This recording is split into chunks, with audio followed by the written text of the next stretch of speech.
से सीधा आगे होने से एक ही तरीके से पूछेगी।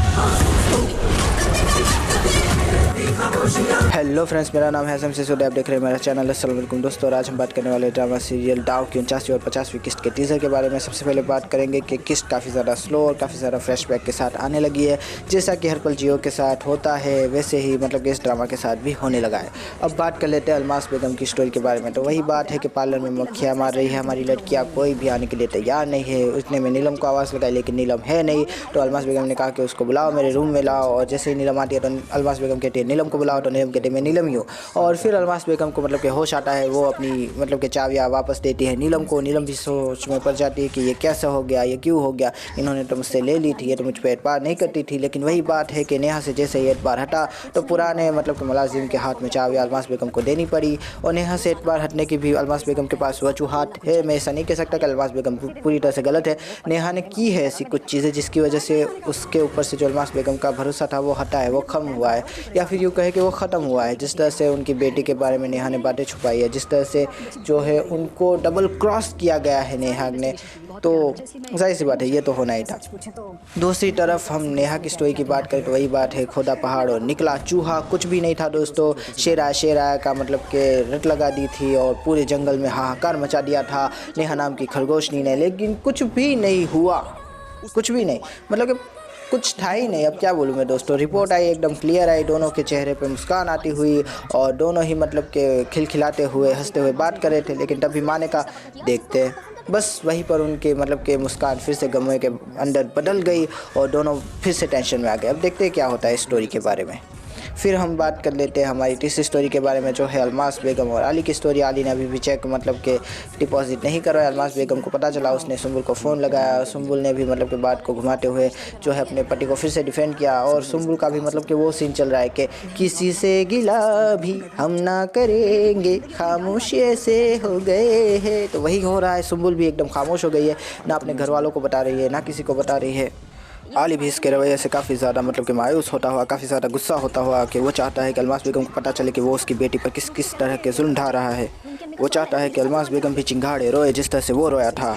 लेकिन सुंबुल समंदर की गहराइयों में छुपे राजों की तरह अपने दिल की गहराइयों में आली के हर जुल्म सितम को छुपाती हुई, अपने चेहरे पे मुस्कान लाती हुई, अलमास बेगम से सब कुछ छुपाती हुई बातें किए जा रही है। अलमास बेगम को भी टेंशन हो रही है कि कुछ तो गड़बड़ है, लेकिन वो कर भी क्या सकती है जब तक बेटी की तरफ से कोई भी तरह की अपडेट नहीं आती। और बेटी भी हो तो ऐसी हो, अपनी माँ को ज़रा भी मतलब कि टेंशन नहीं देना चाहती, किस तरह से अपने ऊपर होने वाले जुल्म सितम को छुपाए जा रही है। आहा, क्या सुंबुल, तुमने तो दिल जीत लिया, कमाल।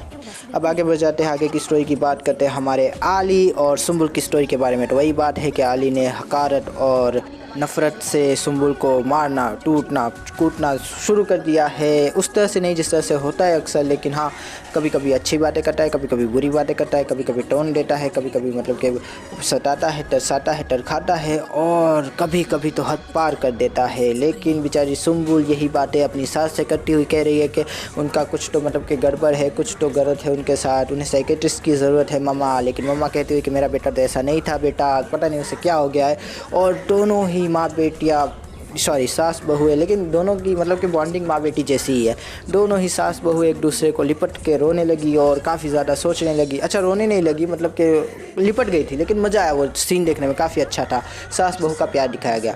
और बेचारी सास सोचती हुई कि ये क्या हो रहा है, हमें कहीं उस ना होने वाली बहू की बद्दुआ तो नहीं लग गई। नीचे सुंबुल ये सोचती हुई कि ये हो क्या रहा है, शायद इनको साइकेट्रिस्ट की ज़रूरत है। और कहीं ना कहीं ये वही डायलॉग्स थे जो कि हमारी नेहा ने एक टाइम, सॉरी हमारी निशा ने एक टाइम अपनी सास से कहे थे, वही कुछ डायलॉग्स उसी तरह के थे। तो कहीं ना कहीं ये नेहा वाली सिचुएशन वापस आती हुई हमको नज़र आ रही है। और देखते हैं कि सुंबुल का हाल भी नेहा वाला होने वाला है या नहीं। ये देखने में काफ़ी ज़्यादा मतलब कि मैं इंटरेस्टिंग हूँ।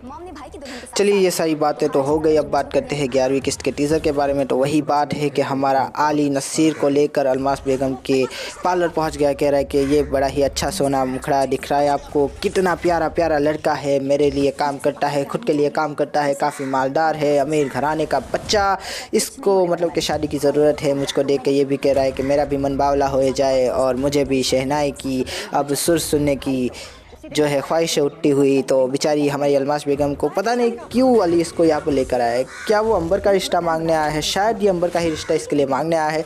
वही बात है कि अंबर को भी जो है अजियत देंगे और काफ़ी ज़्यादा मज़ा लगाएंगे, लेकिन देखते हैं कब तक क्या होता है। इसके बाद वही बात है कि हमारा प्यारा आसिम भी नेहा को समझाते हुए कि अम्मी की बात का ज़्यादा मतलब कि दिमाग पे सवार करने की ज़रूरत नहीं है, लेकिन अंबर तो अंबर है, बेचारी टेंशन लिए जा रही है। और सही बात है, उसकी टेंशन अपनी जगह वजह है क्योंकि सामने अलमास बेगम है।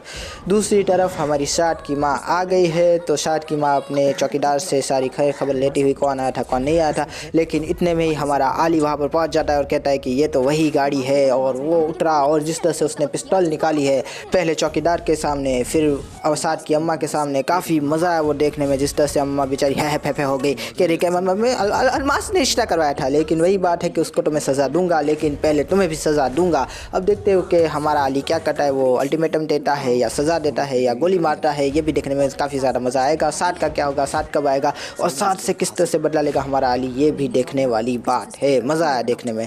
और तीसरी तरफ एक और चीज़ हुई कि बेचारी सुम्बुल कह रही है कि मेरे फ़र्ज़ और मेरे हक़, लेकिन वही बात है कि अली कह रहा है कि तुम जैसे लोगों के मुँह से हक़ और फ़र्ज़ की बात अच्छी नहीं लगती। तो सुम्बुल कह रही है कि मेरे जैसे लोग मतलब कि अब आप मेरे घर वालों को भी गालियाँ देगी। तो हमारा अली कहता हुआ कि अच्छा बड़ी मतलब कि सीख कर आई हो, सिखा कर भेजा है तुम्हारी माँ ने। और वही बात है कि हमारा अली अब सुम्बुल को सुनाया जा रहा है। बेचारी सुम्बुल सुने जा रही है।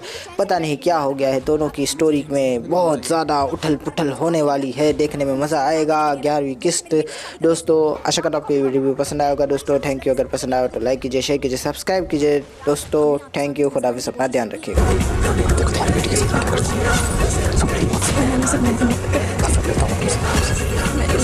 ऐसी है बात जो कह देती है ये खामोशियाँ।